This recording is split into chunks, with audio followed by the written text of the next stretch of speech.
군산 지역 경제를 돕는다며 정부 합동 설명회가 열렸지만 실질적인 대책은 없었습니다. 구직 청년들에게 투자금을 내면 정식 직원이 될 수 있다고 속여 돈을 가로채운 일당이 붙잡혔습니다. 농촌에 공장들이 마구잡이로 들어서면서 환경오염이 우려되지만 정부는 손을 놓고 있습니다.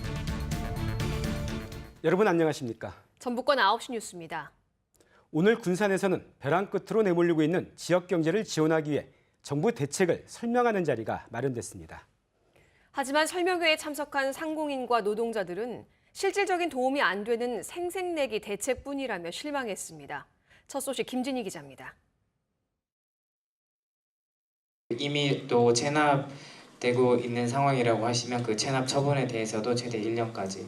대량 실직의 잇단 공장 폐쇄로 그야말로 고사 직전인 지역 경제. 신속 지원 대책을 발표하는 정부 합동 설명회가 시작되자마자 푸념들이 쏟아져 나옵니다. 정부에서 자꾸 이 돈을 준다 하는데도 우리 기업들은 사실상 그거하고는 거리가 멀어요. 설명회에는 한국-GM 협력업체는 물론 옛 군산조선소 관련 업체들도 참석했습니다. 신라 같은 희망이라도 건질까 기대하고 왔지만 이내 실망감을 감추지 못합니다. 듣고 보니까 작년에 저희들한테 지원했던 상황하고 똑같습니다. 똑같고 거기에 뭐 약간의 또 뭐 자금이라든지 조금 증액된 거 그런 뿐이지 똑같은 내용이에요. 당장 급한 대출마저도 회사 수익성이 있어야 가능하다는 말에 한숨만 나옵니다. 우리 같은 회사들은 매출이 줄고 결손이 나고 이런 회사들은 아무리 좋은 제도를 만들어도 혜택 자체를 볼 수가 없는 거예요. 이번 설명회는 초반 시작 부분을 제외하고는 모든 언론사는 나가달라고 요구하면서 현장에 참석한 업체 관계자들까지도 이해할 수 없다는 반응을 보였습니다. 1시간 넘게 이어진 설명회지만 중간에 자리를 박차고 나간 업체들도 있습니다. 그때 당시에도 전기세 깎아준다, 원금 상환해준다. 이거 엄청나게 쫓아다녔습니다. 근데 전기세도 깎아주지도 않고.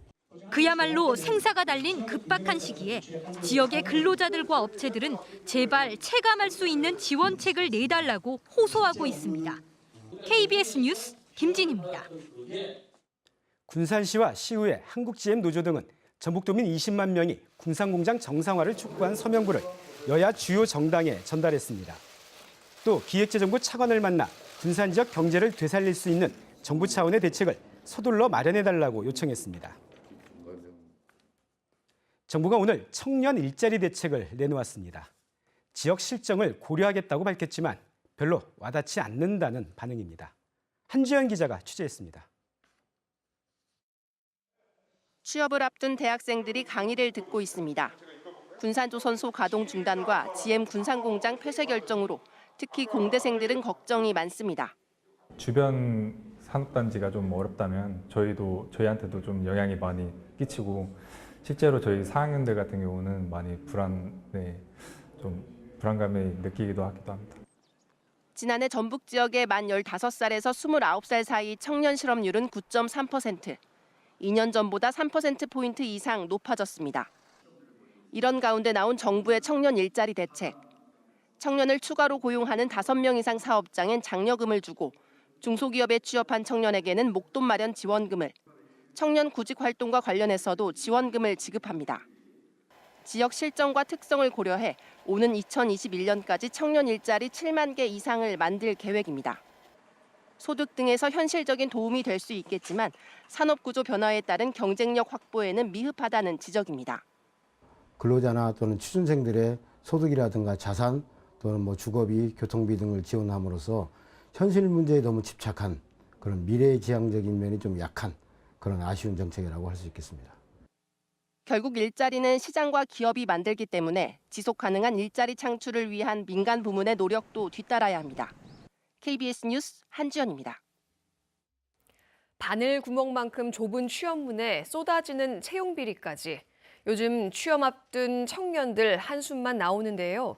이런 청년들에게 자기 회사에 투자금을 내면 정직원으로 채용해주겠다고 속여 1억 원 넘게 가로챈 일당이 붙잡혔습니다.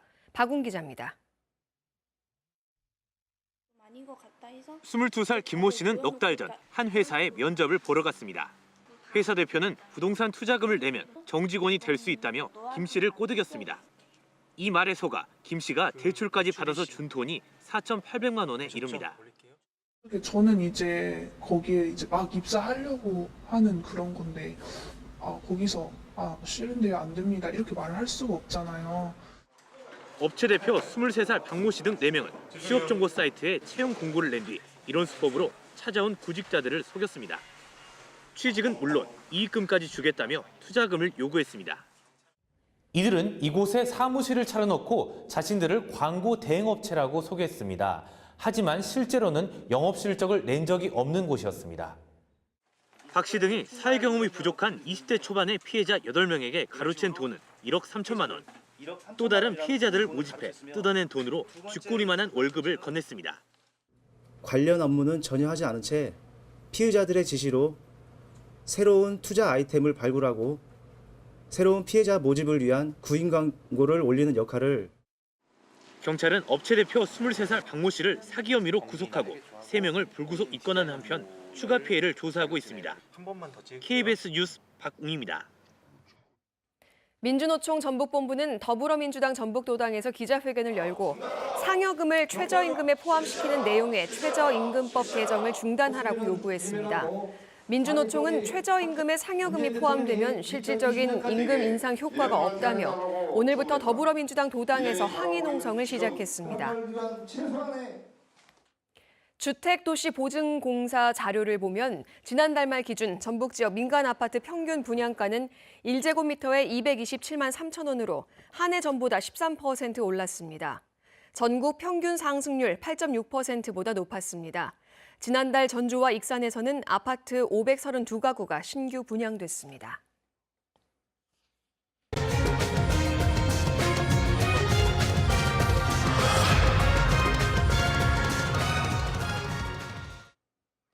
농촌 들녘을 지나다 보면 곳곳에 공장들이 들어서 있는 걸 볼 수 있죠. 그런데 시군마다 공장 유치에만 관심을 쏟다 보니 대기나 수질오염 같은 환경 문제는 뒷전으로 밀려나 주민들의 불안이 큽니다. 이수진 기자가 심층 취재했습니다.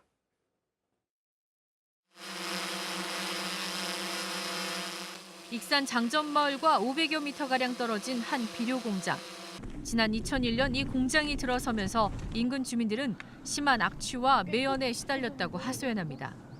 어린아이가 일기를 써서 도저히 살기가 힘들다, 못 살겠다. 실태조사 결과 비료 공장 굴뚝에서는 폐암의 원인인 니켈이 기준치를 초과해 검출됐습니다. 농사에 쓰는 인근 저수지물과 생활용수로 사용하는 지하수에서는 다환방향족 탄화수소류, 이른바 PAHS라 불리는 1급 발암물질 나프탈렌 등이 나왔습니다. 저희 어머니가 암 진단 받고 이제 그 치료를 받는 중에 저한테 그러더라고, 의사 선생님이. 그 주변에 혹시 뭐 공장 같은 거 있냐고, 공장을 초과해야 한다고. 장전마을의 비극은 어디서부터 시작된 걸까? 도시계획상 비료공장터는 계획관리지역으로 1종이나 2종 근린생활시설, 의료시설 등이 들어설 수 있습니다. 대기나 수질에 큰 영향을 미치지 않는다고 판단되면 비료공장도 지을 수 있습니다. 유기질 비료공장은 발효 내지는 건조를 하는 것이 고작이거든요. 그러다 보니까 저희들이 이렇게 주민들에게 이렇게 크게 영향을 끼치리라고까지는 저희들이 생각을 못했던 부분도 있습니다. 문제는 비료공장이 가동된 뒤 지난 15년 동안 관리 감독은 단 한 차례도 이루어지지 않은 겁니다. 주민들 전체가 데모도 하고 민원도 제출하고 이런 노력들을 많이 했는데 왜 그냥 넘어가는지. 시골 마을이 푸른 지붕의 공장들로 둘러싸여 있습니다. 지난 2005년 김포시가 기업 유치를 위해 이곳을 계획관리지역으로 지정한 뒤부터 공장이 몰려든 겁니다. 김포 지역에서 환경오염물질 배출관리 대상 공장만 모두 6,600여 개. 이 가운데 90%가 이 마을과 주변에 들어서면서 주민들은 중금속 분진과 오폐수에 시달려 했습니다. 인허가 절차에 합당하기만 하면 집 근처에도 들어올 수 있고 집 앞에도 들어올 수 있고. 전북 지역에 들어선 공장은 모두 5,600여 개. 이 가운데 절반이 넘는 공장이 산업단지가 아닌 곳에 뿔뿔이 흩어져 있습니다.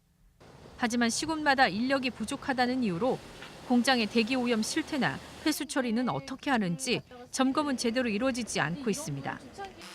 더욱이 지난 2008년 공장 등록 기준이 200제곱미터에서 500제곱미터로 풀리면서 공장은 농촌말에 더 쉽게 우후죽순 들어섰습니다.